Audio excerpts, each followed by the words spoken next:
Yeah, I mean, it's true. I mean, the old system of physics, that Newtonian idea of the way the world existed, the atomistic approach to materialism, all of that's broken down.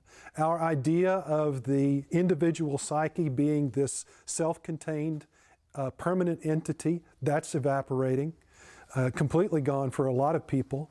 And what it has left, what those things are leaving in their wake is a great hollowness. Speak the charm of me, charm of me, charm of me, charm. There will come a time on the planet Earth when science and technology will be long forgotten, when wizards will rule the world. This is the Arnemancy Podcast. The world is weirder than we know. Join your host, Reverend Eric, and his diverse array of amazing guests in an exploration of tarot, magic, the occult, and the history of Western esotericism. The Arnemancy Podcast exists thanks to the support of generous listeners like you. Please consider supporting this podcast for as little as $1 a month at patreon.com/Arnemancy. Welcome back to the podcast. I am here today with my good friend, C.R. Dunning, also known as Chuck. I call him Chuck. C.R. Dunning has over 3 decades of experience as a practitioner, advocate, consultant, and facilitator of contemplation. In his career in higher education and mental health, in Masonry, and with other groups and individuals, he facilitates and teaches mindfulness, meditation, and imagery to enhance people's experiences of life in many ways. Many ways. Like more than 2, you think? I think I'm up to like 33 different ways is the last count that I... That's a lot of ways. Yeah. Wait, like, did you get a white hat for this? This is my first in-person interview where I get to use like my full recording equipment, which I'm pretty excited about. But anyway, so Chuck, welcome to my new podcast. It's great to be here. I'm just loving all of the different colors on your board here. That's fantastic. It's amazing. You know, if you had headphones plugged in, I could use some of these sound effects and you could hear. Oh, nice. But I'm not going. There's not going to be any. There's not going to be any sound effects. This is a very serious episode. Oh, okay. So there's no wah wah. None of that. I do have the wah wah. Oh, okay. So you just had a new book come out very recently, Yes. like within the past couple of months. Yeah, it came out in July. That's pretty exciting. And it is called, we have multiple copies here with us, The Contemplative Lodge, a manual for Masons doing inner work together. So the last book that you had come out was Contemplative Masonry, and I interviewed you along with Matt and Joey and maybe Nate. I don't know. We had a big group on My Alchemical Bromance. It was a really good interview. The recording was a little weird, so I guess I will link to it in the show notes, and you guys can totally go listen to it, but there might be some weird echoes and stuff, so don't get freaked out by that recording. This one will be better. And so this is sort of a sequel to that, which is cool. But before we talk about what's in the book, I kind of want to hear a little bit more, since I don't really cover Freemasonry very much on this podcast, I kind of want to hear a little bit more about some of your other stuff. Like, you must have had, and I already know the answer to this. This is just a leading question. Oh, okay. But you must have had a lot of experience that you brought into Freemasonry to begin introducing all of these topics to Masons and Masonry in general. Can you talk a little bit about your background in weirdness? Yeah, sure. I was born a weird child, so it starts from there. So my background, I would say, in the practical side of what we might generally call esotericism goes back to the mid-'80s when I started working with a professor of mine who's now deceased. His name was John Miller, and he taught a course in philosophy called the Ancient Wisdom Traditions. And in addition to covering a lot of these esoteric traditions, primarily from the West, but also some Eastern stuff, he taught non-credit seminars in meditation. So he was really my initiator into formalized approaches to meditation, and the thing that we primarily worked on together was a system of Kundalini yoga that was really about activating the chakras and using the seed mantras with the chakras and doing some energy circulation and energy work of different kinds. breath work. At about the same time, I was also learning some mental health meditative techniques because I was working in a substance abuse rehab. I was a caseworker in a substance abuse rehab, and one of the counselors there taught some meditative techniques that people who were in recovery could use to their benefit, and so I learned some of those things from him. And then after working with John Miller and using some of these mental health techniques for a while, I had been doing that for, I guess, 2 or 3 years or so when I finally became a Mason. And through Masonry, I got connected with a genuine teacher who carried a private lineage in Hermetic Kabbalah and Rosicrucianism. And he wasn't a Mason, but he always had an interest in Masonry, and it was through a common acquaintance who is a Mason that we connected with each other. And I really quickly understood that this guy was not only someone who knew the philosophy and the language and the history of Western esotericism, that he was actually deeply involved in it and could teach me. And so I worked with him for about 16 years, I think. And it was during that time that I began to formulate the approach to working with Masonry that I developed in and put into the book Contemplative Masonry. Stripped of its particular, the techniques stripped of their particular associations with either Kundalini Yoga or Hermetic Kabbalah, and just taking the technique itself, the raw technique itself, and using it in a way that fit well with the Masonic tradition and symbolism. You had the training in sort of like mental health meditation and stuff early on. How did that prepare you for adapting all of the other meditation techniques that you were talking about, all those other techniques to Masonry? Like, because I assume most of the time when you're dealing with mental health meditation, it tends to be a fairly secular approach. Yes. How does that necessarily work when you have a meditative technique? How do you go about sort of like stripping away all of the trappings of specific traditions or specific religions and still end up with something usable?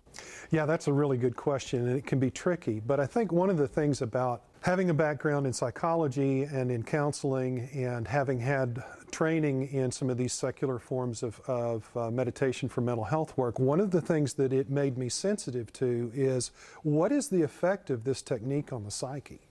Just on the psyche itself. And, and certainly you can read Jung and his work in active imagination, and anybody who's experienced in doing things like path working can say, oh, active imagination and path working, there's a lot of similarity there. Of course, path working can mean different things to different people, but there are similarities between things that are being done in the secular world and things that are being done in the esoteric or spiritual world. And in fact, I think it's really probably the case that everything that's being done in the secular world for mental health purposes and for personal growth and those sorts of things has actually been borrowed all along from these ancient traditions in one way or another. I mean, you can take a look at Maslow's hierarchy of needs, and it looks exactly like somebody has taken the chakras and put them into a pyramid form. Oh yeah, I think aliens taught us how to do that. No doubt. Did you run into techniques during your exposure to like Hermetic Kabbalah and Rosicrucianism that you weren't really able to adapt? Yeah, there are some things that I don't think that you can adapt, and I think the reasons for that would be, no matter what tradition, if you were talking about the invocation of a particular spiritual being, then in a Masonic context, that's not going to be appropriate, because in Masonry, we try to be non-specific. I mean, we clearly work within a kind of Abrahamic tradition, because that's where most of our mythology of the building of King Solomon's temple and everything comes from. And we tend to use that theological language, but we also leave it open to interpretation so that anybody from any faith or belief system can adapt it to their own needs. So I think it's particularly with the invocation of spiritual beings that that we have to be really careful about. How can we transfer that into a Masonic context? And so by and large, I've tended to avoid that. And this is a little out of left field and not necessarily having to do with the contemplation stuff, but I was just sort of wondering, a lot of Masons are really interested in sort of the overlap between Freemasonry and some of these other traditions. Yeah. With Hermetic Kabbalah in particular, have you encountered a lot of stuff in Masonry that makes you think like, oh, this is... I mean, I know Hermetic Kabbalah came way after most Masonic ritual, right? But they might have like grandparents in common, or they might have, I'm just wondering if you've seen any sort of like really blatant Kabbalistic imagery showing up in Freemasonry. Well, certainly in the Scottish Rite. Sure. Yes. Yeah. And I guess you could almost put, I guess it's kind of a stretch. It's hard to put the Scottish Rite Kabbalah in the same school as Hermetic Kabbalah, but it definitely has like a parallel evolution. Yeah. There's no doubt in the Scottish Rite that both Hermeticism and Kabbalah are there. I think what you see in the Scottish Rite is actually kind of a reflection of kind of Renaissance occultism before the Hermetic Kabbalah was actually solidified into the thing that we now call Hermetic Kabbalah. Mm-hmm. But we see a lot of that idea of looking towards these ancient traditions for that perennial wisdom at the core of them. And the Scottish Rite is just right there in that milieu, and I think it's kind of stayed there, which I appreciate. I'm glad that it has, because you still get to encounter and consider these ancient traditions in a somewhat less syncretized way.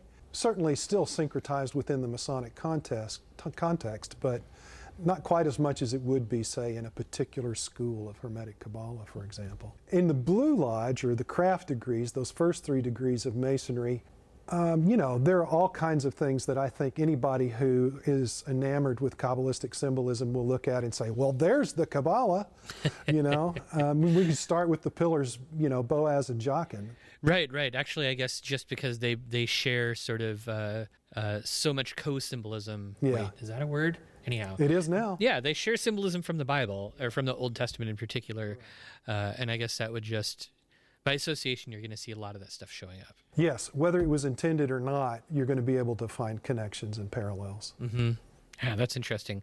So in Contemplative Masonry, your first book, you brought over a lot of like visualization techniques into sort of your like Masonic contemplative work. Yes. But in your professional life, you have done a lot of counseling and, as you're talking about mental health work. Mm-hmm.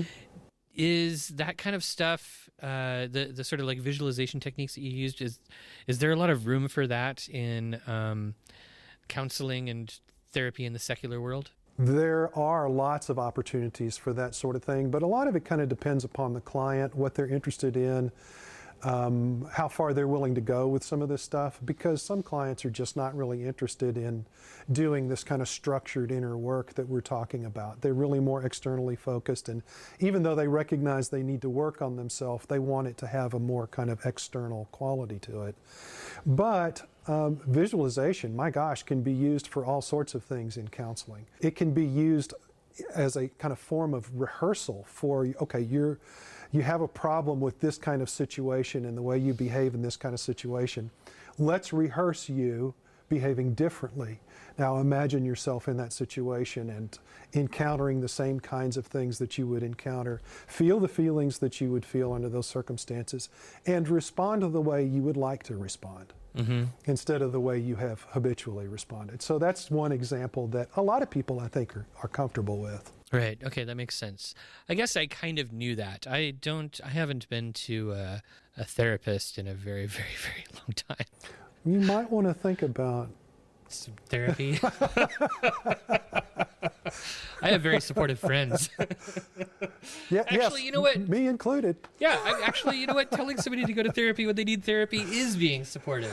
We shouldn't. Okay, so now let's also talk about like your exposure to Rosicrucianism. Can you discuss any of that, or is it all shrouded in mystery and secrecy and stuff? There's some of it I can discuss, and Okay. some of it I'm obligated not to, just because I've taken on the traditional obligations of different lineages or whatever.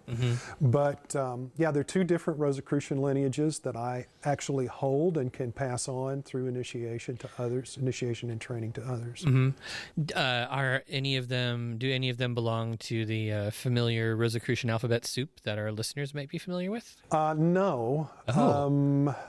Well, one of them is publicly known, but it's not high profile. It's Okay. a fairly low profile. It's associated with another tradition of esoteric Christianity that is more well known. And then there's one private lineage in particular that has just been teacher to student, teacher to student, teacher to student, that goes all the way back to the Hermetic Order of the Golden Dawn.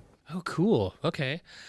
So inside these traditions of Rosicrucianism, like Rosicrucianism is sort of like historically from, in the early 17th century when it was founded, it was kind of presented as a form of like mystical Protestantism or maybe mystical Lutheranism.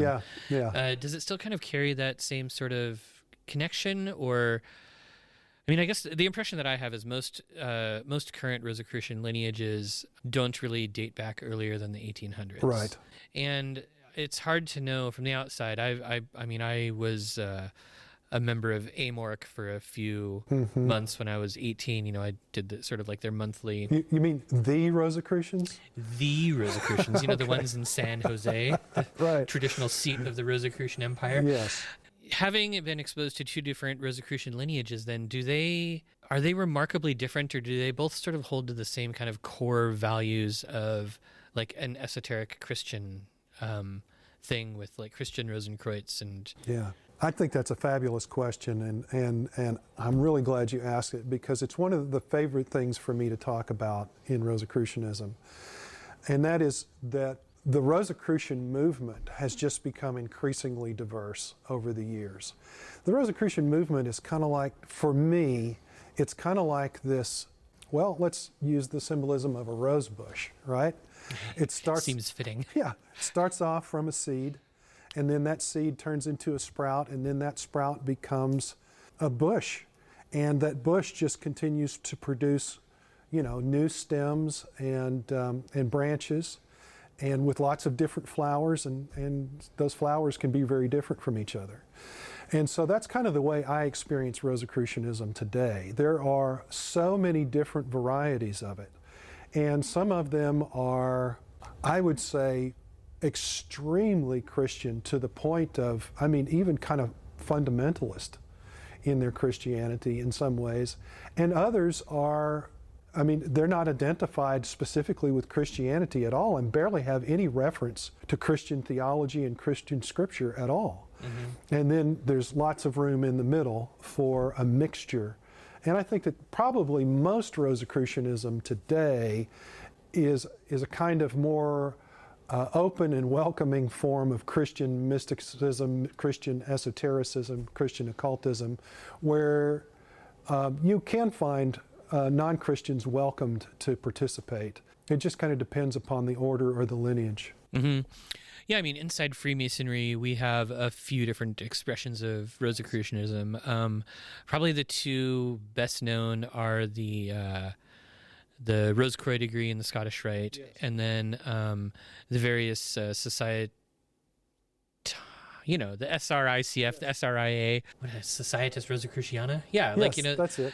And even then, you find, like the Scottish Rites, Rosicrucian degree, they'll take anybody who's a Mason and has been accepted to the Scottish Rite. In the southern jurisdiction, that's true. Oh, in the northern jurisdiction? It's also true in the northern jurisdiction, but if you go outside of the United States, the Scottish Rite and some other obediences is for Christians only.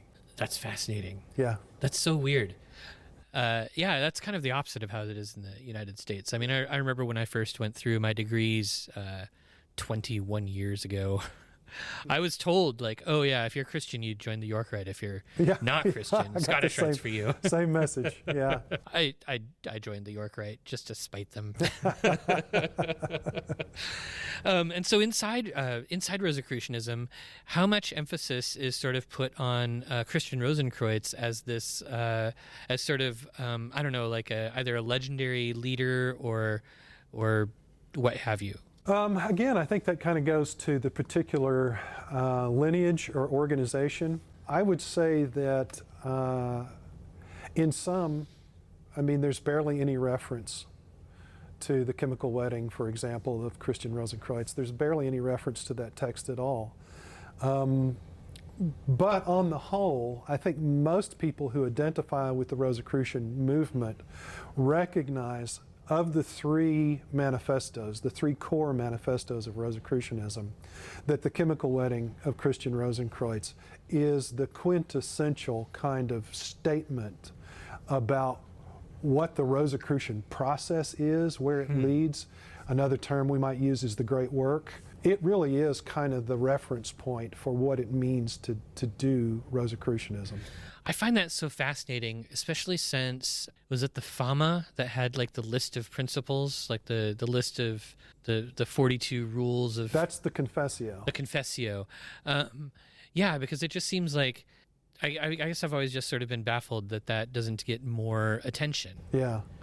Yeah, I think one of the reasons that the Confessio doesn't get as much attention as maybe the other documents is because it kind of comes across in a couple of ways. One is it can be used to kind of hammer home this idea that if you're not a really pious Christian, you don't have any business messing around in Rosicrucianism.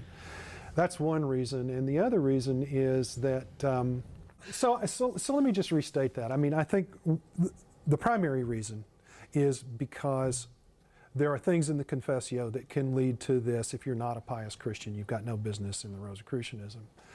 On the other hand, the Confessio also kind of has a little bit more, I think, of a political tone to it. Mm-hmm.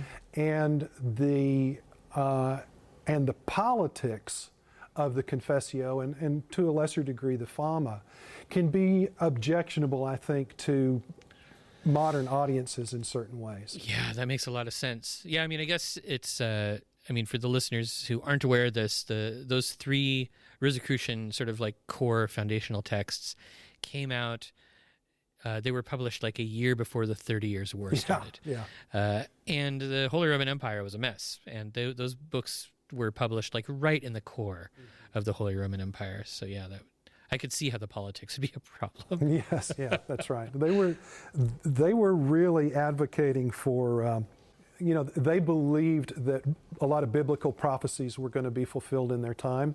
I mean, when has there not been a group that didn't believe that? Before about 35 AD. If then, right? And so they really were looking for some big political changes, and they also indicated that they were going to be providing spiritual assistance to those changes. And then they weren't there.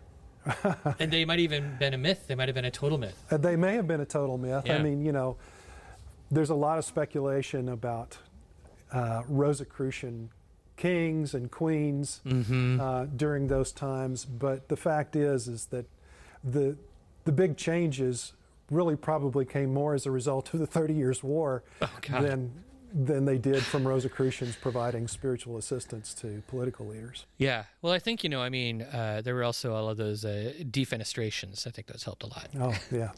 Throwing people out of windows. Yeah, right. So you published Contemplative Masonry, in like 2017? It came out right at the end of 2016.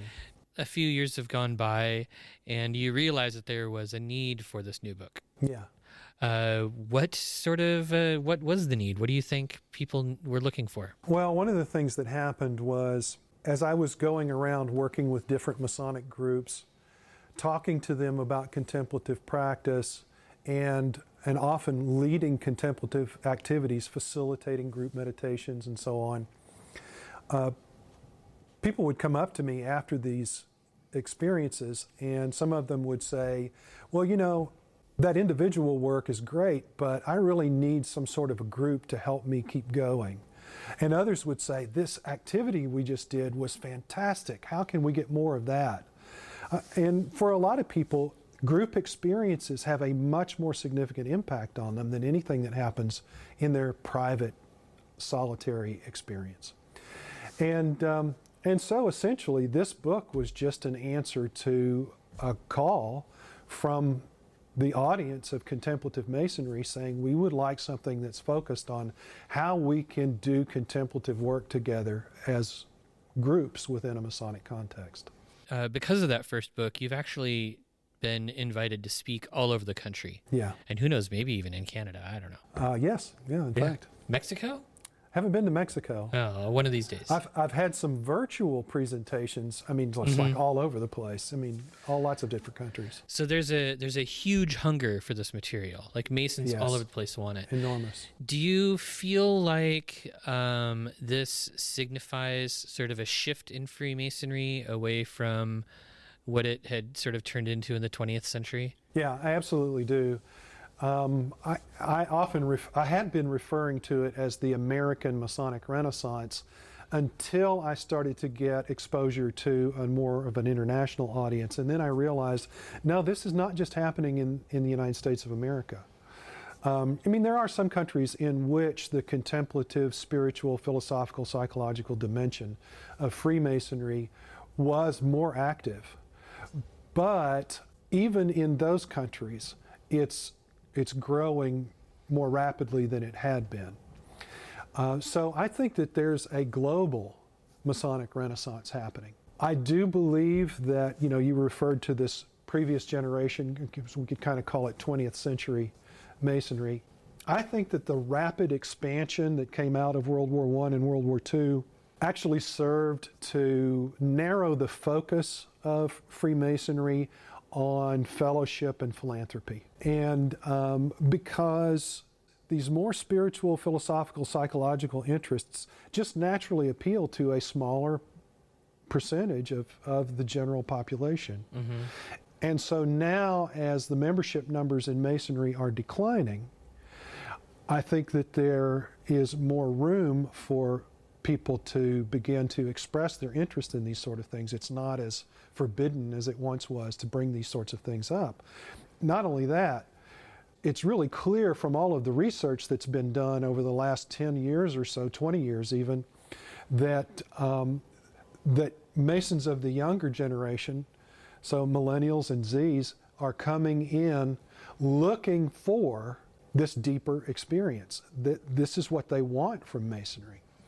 And so as our numbers decline, I think a lot of the decision makers are saying, look, if we want to survive, if we want to keep our lodge open, if we want to keep this temple paid for, then we're going to have to appeal to this new audience, this new group of incoming Masons. Are there parts of the world where you're seeing this change happen more? I'm probably not. I probably don't have enough exposure to be able to answer that question well. Yeah, I don't know that I can say that there would be one or more places. I do know that, so for instance, in Central and South America, the esoteric side of Freemasonry has long been a really vital part of their Masonic experience, and I see that really starting to come. They're being more open about that and inviting more Masons from America into dialogue with them. I know that in the Middle East, some of those countries in the Middle East now, their Masonry is starting to come out a little bit more and to demonstrate more interest in the esoteric side of things too. But I can't. It's hard for me to compare who's really surging compared to the others. Tell us a little bit about what's in this book, The Contemplative Lodge. So you talked a little bit about sort of like a need for more group-based activities and group-based work. How did you kind of approach that? How did you sort of decide on what sort of group work the lodges were looking for?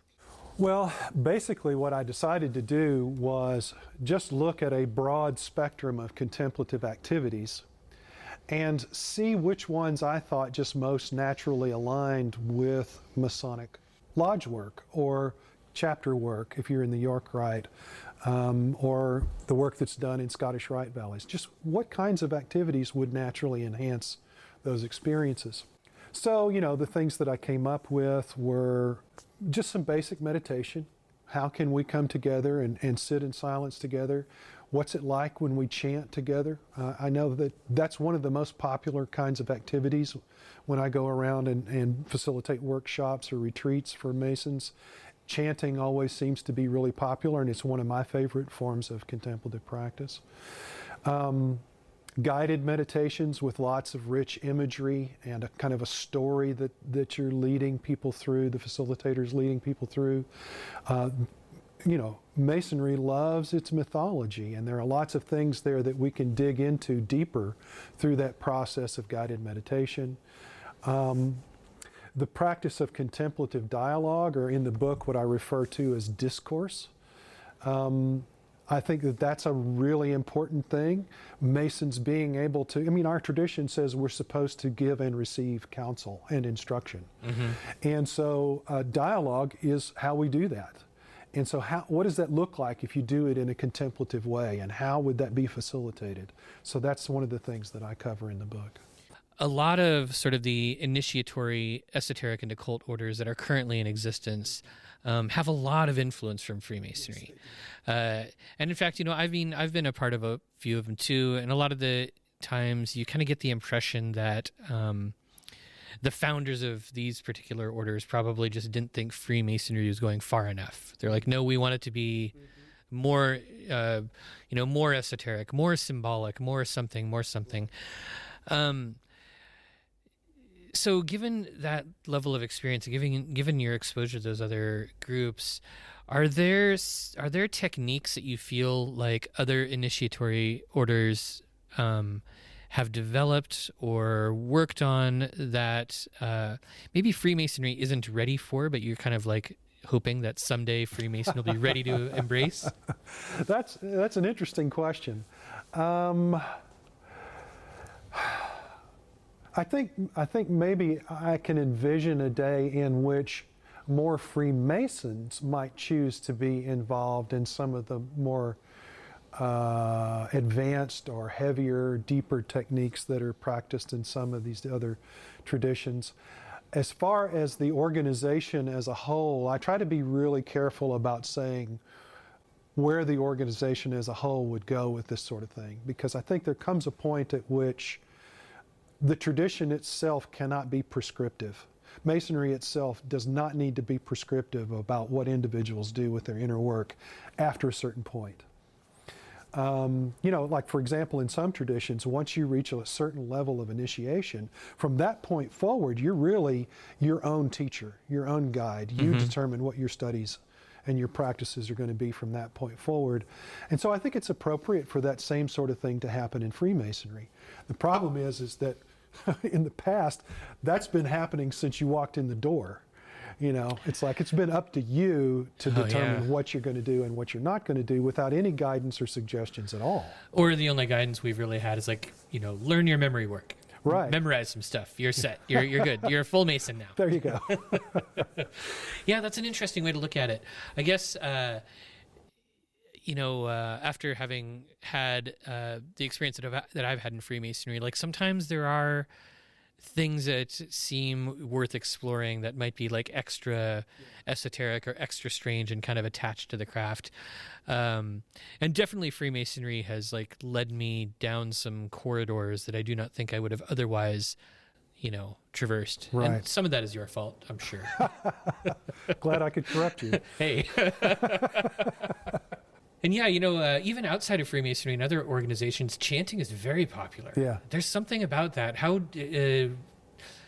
It's not really something that we can do on our own necessarily. I mean, we can a little bit. There's definitely, for instance, in self-initiation, Golden Dawn things, there's always like, the vibration of sacred names. And Sure, with the middle pillar technique. Yeah, the middle pillar technique and those sorts of things.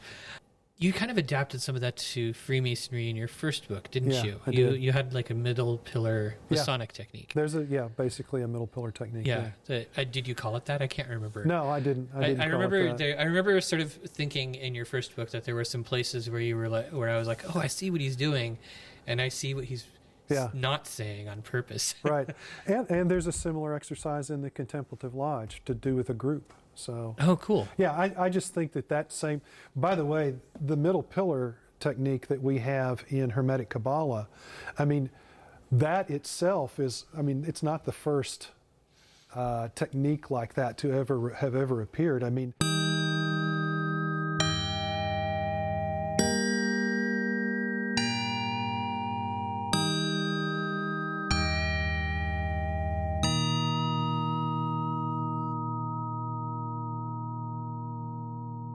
This is part 2 of my interview with amazing author and mystic and Freemason C.R. Chuck Dunning. Just in case you couldn't tell that the Chuck part was in finger quotes because it's a nickname. I know that part 1 kind of stopped abruptly, and I know that probably sounded extremely unprofessional, as compared to how I usually sound. But we had a really good excuse. Our good friend Matt Anthony, who used to be my co-host on My Alchemical Bromance, and is also a longtime friend of Chuck's, and was, anyhow, you guys know who he is probably. He just showed up. He just drove all the way down from Puget Sound really quickly in a Jute probably, or maybe a car. Yeah, in the Jute. In the Jute, because he was like, "What? Chuck's here? I'll be right there." Cheese it. So welcome, Matt. Thanks. To the second half of this interview. Excited to be here. It's good to see you, buddy. It's good to see you.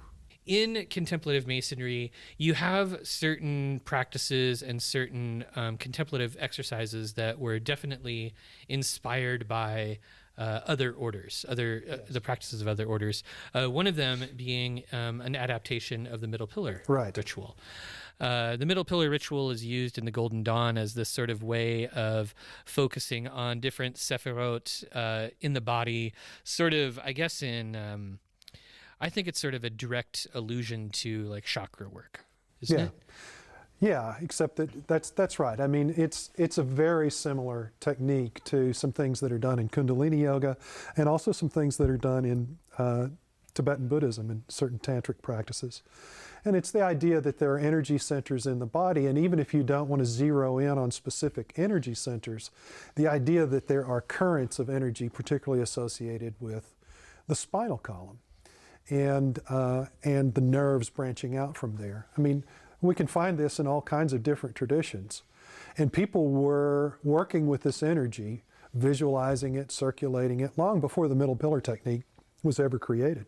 How did you adapt this technique to Freemasonry? Like, Freemasonry doesn't really have a thing that deals with like energy points in the body very much. Well, not overtly. It certainly doesn't overtly, although I think a lot of people see allusions to it through some of our signs. Right. And now I'm remembering 2 specific spots in our ritual where we literally assign like virtues to parts of the body. Yes, that's right. You just a little ahead of me there. That's where I was going to go. Our signs, and then these things about the virtues being associated with certain points in the body. Yeah, so there are allusions there that could definitely be built upon. That's not something that I have really expanded yet, but I think there's more that could be done with it. The exercise that I put in Contemplative Masonry and have a similar group exercise in the Contemplative Lodge is really just about illuminating that central shaft of energy that goes through the body, that parallels essentially the spine, and then moving energy up and down that shaft of energy within us, circulating energy, like what we see on the caduceus, for example. Mm-hmm. And then you managed to find a way to adapt that practice in the Contemplative Lodge, so it's sort of everybody at once, or does it move energy throughout the lodge? No, it's just everybody in the lodge doing the same internal action. I really didn't take the Contemplative Lodge in the direction of people externalizing their energy and moving it around. Although I do talk about how visualization can help in ritual. So for example, in Freemasonry there's this tradition that there's a ray of light that extends between the three great lights on the altar and the master of the lodge. And so one of the things that I suggest is that people visualize that, actually imagine seeing that ray of light as a like way Indiana Jones. Well, of course. Yeah. Since so many of these practices are adapted from other traditions, like so, in part one, I'm just filling in Matt now. Those of you in the audience, I'm just sort of reminding you of what you just listened to. But in part one, we sort of talked about how so many of these occult orders originated in Freemasonry in some way, and they sort of like went outside of Freemasonry and developed all of these other techniques. Sort of beyond the Masonic Lodge. And some of the work that Chuck has done in the previous book and in this new one has sort of reintroduced some of these ideas back into Freemasonry, or maybe brought them there for the first time.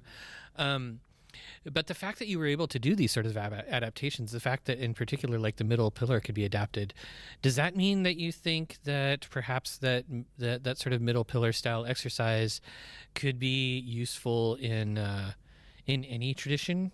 Yes. Yeah, I do. I mean, I think it's just part of our nature as human beings, that subtle energy is something we all already have. Mm-hmm. Like I said, there are so many of these more ancient traditions that we're already working with this energy, and in very similar ways, despite being separated, into remote locations on the globe from each other, and having different religious traditions in which they were occurring, that I think it's just really clear that this is part of human nature to do this. So, why not as part of our Masonic experience? Stuff like the middle pillar in the Golden Dawn, it's sort of part of a magical tradition and sort of like a magical, set of tools. And you have, I guess with Golden Dawn magic, you usually start with like, you have your banishing rituals and your invoking rituals, mm-hmm. and stuff like the middle pillar is sort of something you do in kind of a, already sort of sanctified or purified space. Do you think that there's room for more of those magical type rituals in a Masonic context? Just in case you're worried, I do not believe that any Grand Lodge officers anywhere that you are attached to anything will ever listen to this. Well, I appreciate that. My basic idea is that the rituals that already exist in Freemasonry are all the rituals that we need. What needs to change is the inner work that goes with them. So the opening of the lodge is a banishing and an invoking. We just need to understand that that's what's happening and understand how to tap into that through the use of things like imagery, through what we do with our emotions, and through what we do with our subtle energies, all those sorts of things. If we know how to do that, then the magical potential of Masonic ritual will just manifest. We don't have to bring other rituals in to Masonry. So I think that's a really nice way to look at it. Freemasonry already has sort of a level of completeness to it. I think so. Matt, you have any questions yet? No questions yet. I know you just showed up and we're kind of putting you on the spot, but... Well, no, I mean, like the whole idea of, Masonry already having all the ritual it needs. You don't need to augment it with anything else. But the idea is lost a lot among a lot of Freemasons. Like, we use the word ritual a lot without even thinking about it. Like, no, it's a literal ritual. Like, we are doing magic. Yeah. But that's lost on most of the craft. It was lost on me for a long time. It's one of those things where, like, when I became a Mason, I was amazed when I saw people taking the ritual seriously. Mm-hmm. But it turns out that they were just sort of taking it seriously in the sense that, like, oh yeah, we're Masons, we do ritual, and not really taking it seriously in the sense that the ritual itself could be a conduit for transformation. Yeah. Yeah, I like that term, conduit for transformation. I mean, it's clear if you look at the language of a ritual itself that that's what it's intended to be. Mm-hmm. I mean, we look at ritual as the opportunity to change a human being's direction in life. That's a transformation. Now, it may not happen all at once, but the ritual itself should be a turning point that over time leads in a significantly different direction than a person was headed before that point. And so you were talking about the difference between Masons who just kind of go in and they know the words and they say the words, those that want to do a nice performance, but just simply out of the kind of the conviction that that's what you're supposed to do. We know that there's a significant difference. I mean, just somebody who just cares about the quality of the performance, if you've got a room full of Masons who just care about that, the ritual itself is much more powerful than it is for those that they're just mouthing the words, they're just getting it over with, right?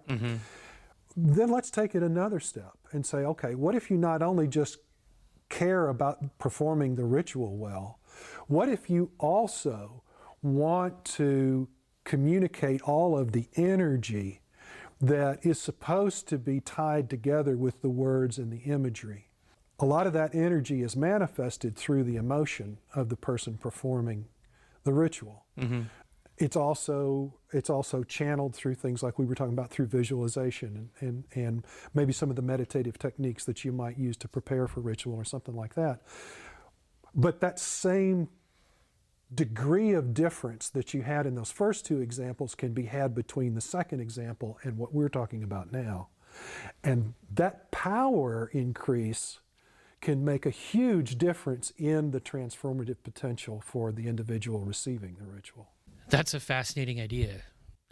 You know, it also makes me think of, I think one of the things that Freemasonry has lost is, you know, that it's sort of like reliance on the art of memory. You know, like we used to not have a ritual that was memorized rote, you know, so it wasn't just word by word by word.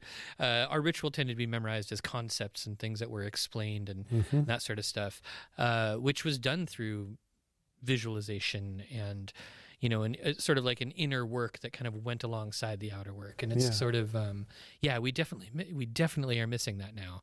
It's so funny to me. It's so funny that Freemasonry exists as sort of like this grandfather secret society with these very, very rich rituals with like a super long tradition and probably like way more complicated ritual than a lot of other societies have managed to come up with.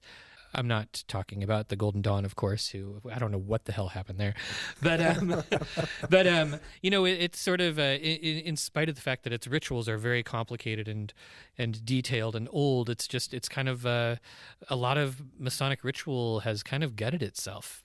Yeah. I think that's true. I mean, I think not only gutted itself of the internal dimensions, but in some cases, the rituals themselves, the actual written rituals, have been gutted because the whole understanding of what ritual existed for was lost. And so, for example, a lot of the Scottish Rite rituals that at once were these very beautiful, highly symbolic things have in some cases basically just been turned into hollow shells of what they had been previously, and hollow shells with lots of cracks in them. Yeah. Now, don't get me wrong. I love the Scottish Rite. I mean, that's what huge part of what attracted me to Freemasonry was the Scottish Rite. And it's the place where I'm most active as a Freemason. I'm still a great advocate of the Scottish Rite. But I mean, you know, if you truly love something, you also are honest about it. I suppose we should also reveal that we are in the basement of a Scottish Rite building. That's right. Like one room over from the black helicopter hangars. That's right. And we don't want the spirits of previous generations getting pissed off at us. Right, because they are all around us. We are surrounded by these beautiful stained glass windows. I'll make sure some photos get into that. I wish you would, because they're so beautiful. Yeah. After Contemplative Lodge. Yeah. What's next? Contemplative Grand Lodge? Oh, you really are trying to get me kicked out of Masonry, aren't you?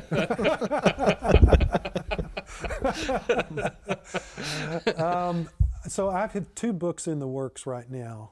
I won't go into too much detail on them, but my next book is really focused on the Rosicrucian degree, or more properly pronounced Rosicrucian, but most Americans say Rosicrucian. Right, like LaCroix. Yeah, exactly. That's where the soda came from. I don't know how many people know that. Oh, it's the most esoteric of flavors. That's right. I'll have the rose flavored one. Yeah, so it's concerning with the Rosicrucian degree, the 18th degree. And I will just say that there are clear connections between that degree and Rosicrucianism. Mm-hmm. And like my previous degrees, this book will be contemplative with practical instructions for actually working in this tradition. This sounds like something that, I mean, it's so great seeing all this stuff because Freemasonry has been missing this. You know, in the Scottish Rite, we had, the southern jurisdiction had a Grand Commander. That's sort of like the head poobah of the Scottish Rite. He wears the buffalo horns. There was one like in the early 20th century who was way into like weird psychic powers and stuff. And Clausen. Yeah, he was amazing. He wrote some crazy great stuff. He did. That he was sort of considered a little bit of a black sheep and an embarrassment by later generations of Freemasons. So a lot of his really amazing books just kind of went out of print and secretly, quietly went away. Right. I wish I could remember the titles of them. One of them is totally something like, you know, psychics. It's not psychic self-defense. That's Dion Fortune. Yeah, but it sounds like that. You read it and you're like, oh, is that a Dion Fortune book? No. It's Freemasons. Right. But it really, like, it's such a shame that so much of the stuff is lost, especially since, you know, one of the things that happens over time, especially in the Scottish Rite, is degrees get edited, sometimes to make them shorter, sometimes to make them easier to understand. But if we don't have an understanding of like the esoteric meaning behind some of the stuff, it gets left on the cutting room floor. Yeah. And luckily, I'm sure it's happened already to the 18th degree. I'm going to give the Outsiders version of the 18th degree. We should just talk about it. It's basically the Rosicrucian degree in the Scottish Rite. It is, and it has roots that go back to the Rosicrucian revival in the mid 1700s. Mm-hmm. Yeah. Oh yeah, and it's very theatrical. There's Christian imagery. There's secret words. There's this whole concept about like the book of nature. So there's this sort of like natural philosophy theme that runs through it, and along with this like theme of kind of like redemption and sort of like the vital quality of love as like a binding force in the universe, and like all this stuff that's really great. I don't know. I guess I have a hard time looking at the ritual of the Rosicrucian in modern Scottish Rite and connecting it to what I understand from, the 17th century Rosicrucianism, but what we have now, it's a very bizarre esoteric degree. I've memorized parts of it, you know, to do in ritual, and it's kind of crazy. It is still, I think, my personal favorite Scottish Rite degree. I mean, that's a hard thing to say. I mean, it's no Prussian Knight, which actually is my favorite. Why am I not surprised? Well, I mean, it's such a great. Prussian. I think the Prussian Knight, which is currently the 21st degree in the Scottish Rite, is a great example of a degree where the good stuff has been cut out. Mm-hmm. If you go back to the old stuff, it has this amazing, like, backstory, rich mythological history that goes all the way back to the Tower of Babel. Yeah, and it has Noah's grandson is sort of like the founder of the degree, and he retreats to Prussia in shame and is found in this very Rosicrucian style secret vault under the earth, and all the sorts of stuff that you should probably. I don't want you to have to rewrite your book, but maybe that's book 5. Book 5. Yeah. The Contemplative Prussian Knight. Yeah. Yes, mindfully slaying your enemies. Actually, I think the current version of the 18th degree in the revised Pike ritual is more overtly Rosicrucian than the previous versions of the 18th degree. Do you think that was done on purpose, or was it an accident? You think it was on purpose? I think it's absolutely on purpose. The alchemical language is much more apparent than it was. If you go back and look at the earliest versions of the 18th degree ritual, just what's overtly offered just sounds basically like mainstream Christian theology that is made available for others to enjoy, whether they're Christian or not, and benefit from, not just enjoy, right? But if you know what to look for, you can find the symbolic connections with Rosicrucianism and the fact that those original forms of that ritual arose at the same time when some other quasi-Masonic and Masonic Rosicrucian degrees were definitely being written and performed, and some of which still exist outside of Freemasonry in the mainstream.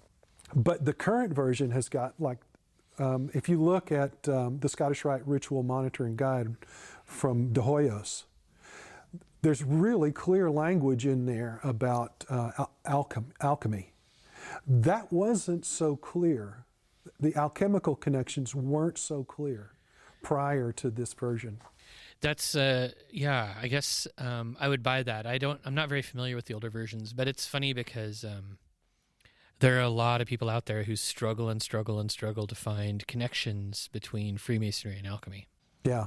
There's a couple of good books on that right now too, and the titles are not coming to me. But there's been one put out this century. I wish I could remember the name of the book or the author, but my impression of it was that it was pretty good. Sounds amazing.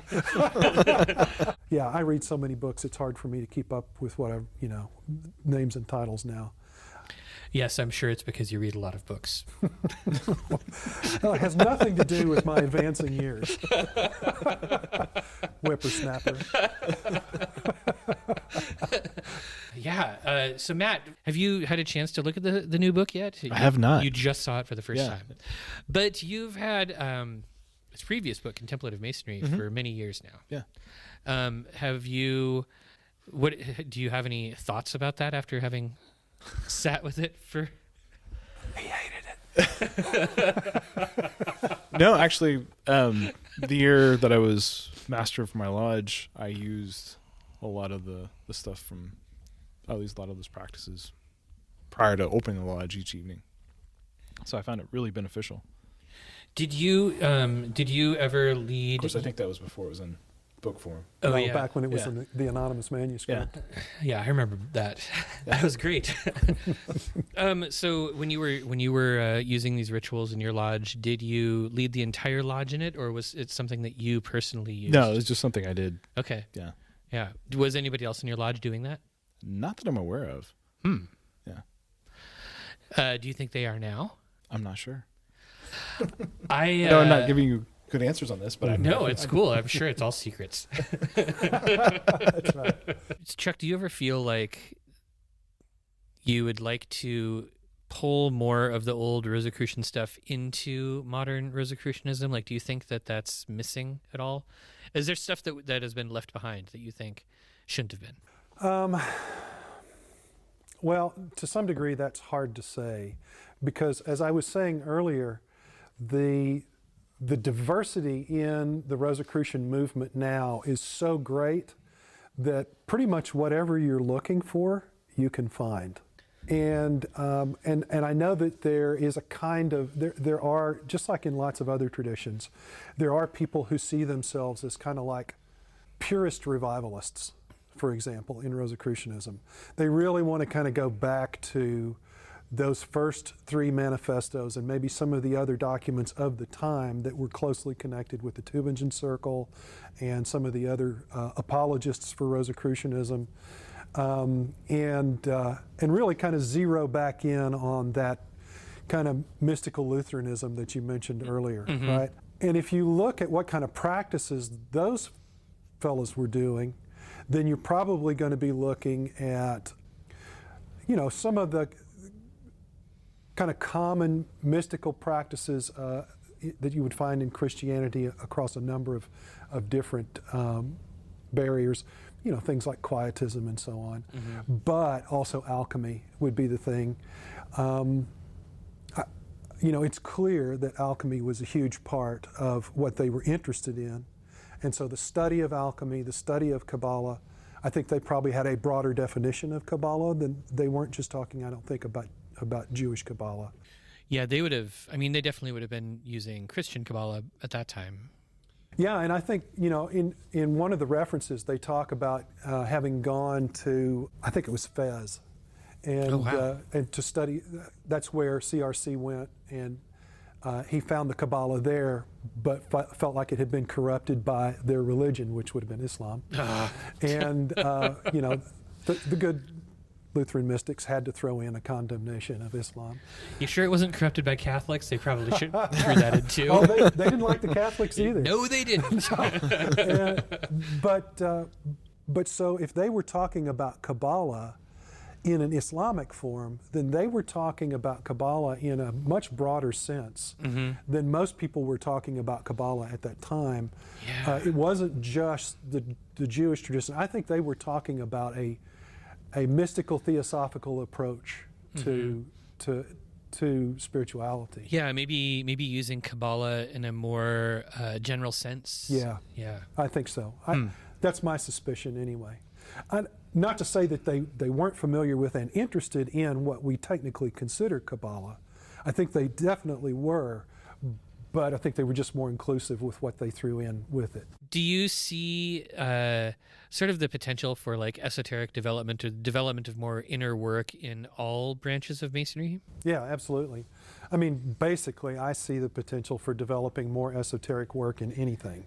Like everything? Yeah, Like everything. Fast food workers? Yes, absolutely. I don't care what it is. I mean, sanitation workers, yeah. Everybody could be plugging into something spiritual about what they're doing. I mean, I guess even at the very lowest level, just mindfulness. Yeah. Just having a more mindful approach to what you're doing. But it's funny because we've seen that. We've already seen that happen. Yes. That sort of like mystical approach, or that sort of idea of any sort of craft or any sort of work or anything having like a spiritual or higher connection to something else, like that existed all over the place up until probably like 400 years ago, and it just kind of was stomped out by the Protestants.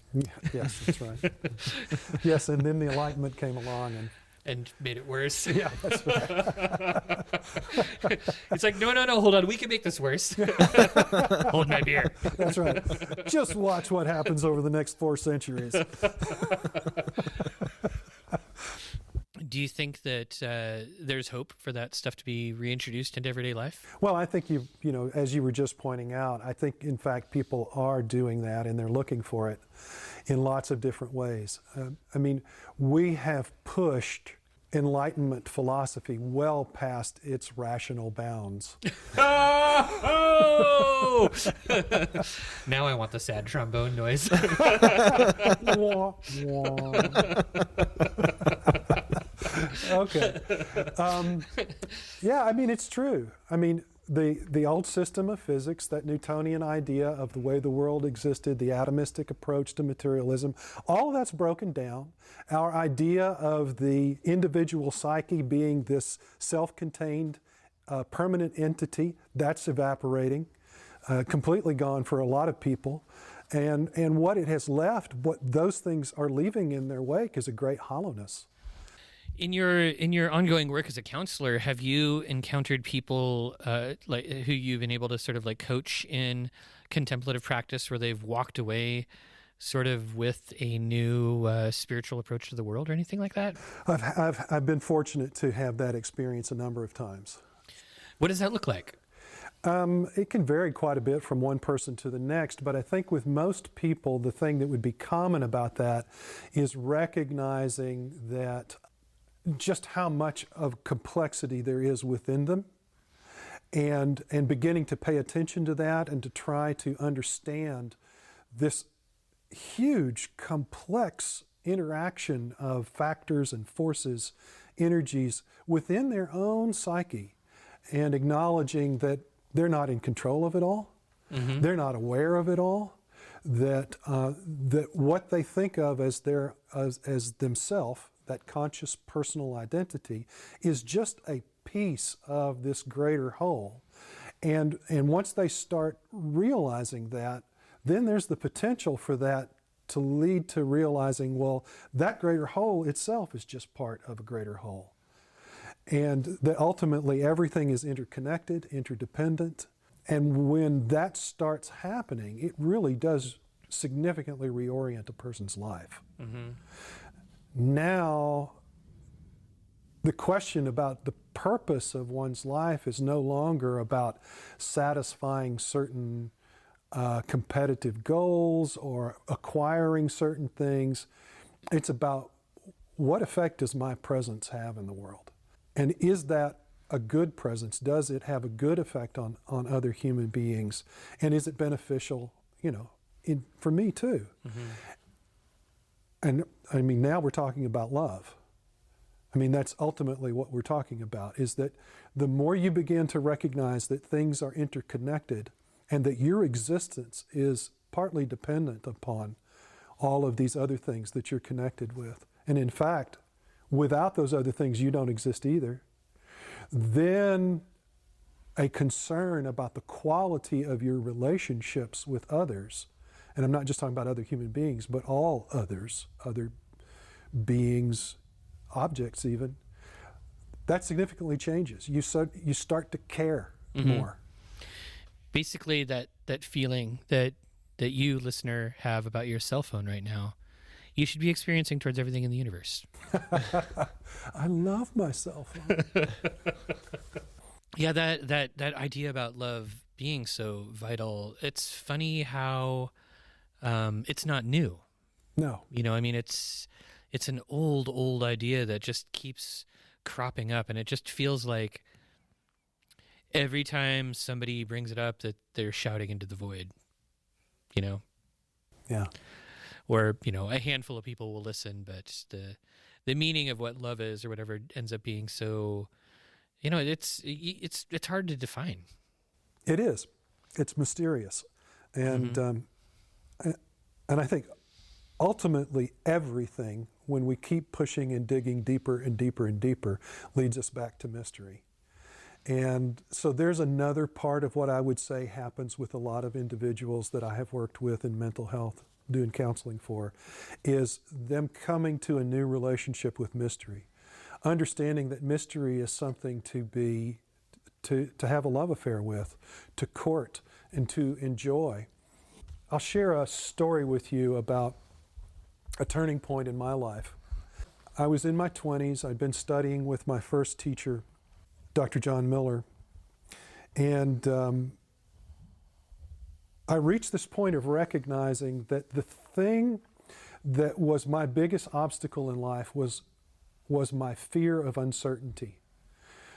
That I had grown up with this idea that I had a responsibility to know as much as possible, and that it was only through knowing things in this kind of Enlightenment way that we're talking about, European Enlightenment, a rational, empirical kind of knowing. It was only through doing that I would ever find any safety, security, comfort, meaning, any of those things that we all want. But through my work, my inner work, and my philosophical studies with Dr. Miller, I realized that was actually my biggest obstacle. It was the thing that was holding me back, that I was bumping up against things that were bigger than my mind could ever rationally, empirically know, or any human mind could ever rationally, empirically know, even the brightest. And so all of a sudden, I was driving down the highway when all of this became clear to me, this epiphany became clear to me. I was actually headed north to go to college that day to have another class with Dr. Miller. I'm driving along there, this hits me, and initially it wasn't liberating. It was, oh my God, well, what do I do now? What do I do now? And then just as soon as the question had been asked, I had a vision. I saw a little toddler toddling along, right? That kind of awkward thing when they're just like, they got a big smile on the face. This little toddler in my vision had this big smile on his face, and he was just like, his weight was just kind of carrying him awkwardly. He was racing into the adventure of his being, because toddlers don't have they don't have the same kind of insecurities and fears that we grow up to acquire, right? The adventure of life and mystery is something to be dived into, not avoided, not cured with some kind of explanation for everything. Right. Right. Or initiation. Or, yeah. Right. And so I've seen many other people make that same shift in counseling, working with me in their mental health. And I don't have to, it's not like I have to lead them there. It's just I have to be with them, asking questions, reflecting with them on their experiences, and people will naturally go there in time. That's really beautiful. It's a wonderful thing to see, and it's a great privilege to be able to witness it. It's one of the most awesome, truly awesome things that I have had the privilege to experience in my life. Your vision as a toddler, the idea that you were running up against stuff that you just can't, that you might never ever be able to comprehend. Like I think that's kind of a common mystical achievement, or whatever we want to call it. I mean, I think a lot of people do come to that realization. We get so enamored by the love of mystery, and then we realize at some point that love can be a lot of work, but also that sometimes the mystery is more mysterious than we can imagine. We weren't ready for how mysterious it could be. Yeah, that's right. And I think just learning to be okay with mystery, to be comfortable with it. Mm-hmm. Sometimes to just have it be sitting in the chair next to you, it's like, it's okay, there's mystery. Mm-hmm. And then at other times it's like, you want to put your arm around her. And maybe with that yawn thing. Yeah. Oh, yawning meditation. Oh, gosh, I need to stretch mystery. Oh, look, is it okay if I put my arm here? Well, I think we're getting close to the time that we have to wrap this up. Do you have any questions for us? Oh my gosh. I may save most of my questions for after the mics are turned off and we have an opportunity to get together a little bit more privately lately. But I think if you actually read between the lines there, Chuck's, that was a blank verse poem, and it was an acrostic that spelled pizza. Yes, and beer. Yeah, pizza and beer. Well, how about you, Matt? Do you have any final questions? Surprisingly, no. Well, thank you for being co-host on the second half of this. I'm glad you were here, man. It's just great to see you again. So good to see you. Yeah, thanks for letting me interview you first about this book. My pleasure. I think you earned it, and because I'm all about people earning whatever they get from me. So yeah, that's the one thing that I really have taken away from our friendship. Like, boy, it's a lot of work. No, but seriously, I mean, you did a great job as editor of the book. I really appreciated that, and it was my intention all along for you to get the first interview. Well, just so that everybody knows, the book is called The Contemplative Lodge, a Manual for Masons Doing Inner Work Together by C.R. Dunning Jr. It is available everywhere that fine books can be found, I assume.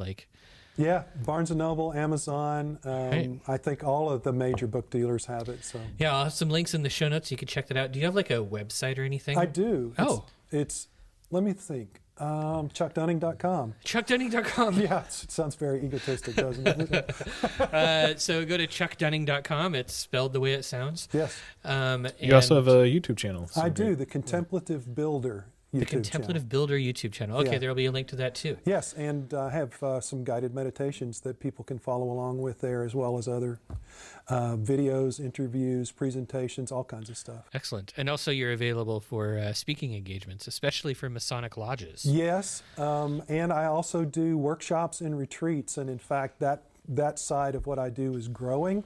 And so anybody that's interested in contemplative workshops or retreats, even if it's not Masonic, if you're doing something esoteric, you're a Rosicrucian group or whatever out there, and digging into inner work is something that you are interested in, then get in touch with me. All right. Well, thank you again for being a guest. My pleasure. Thank you for having me.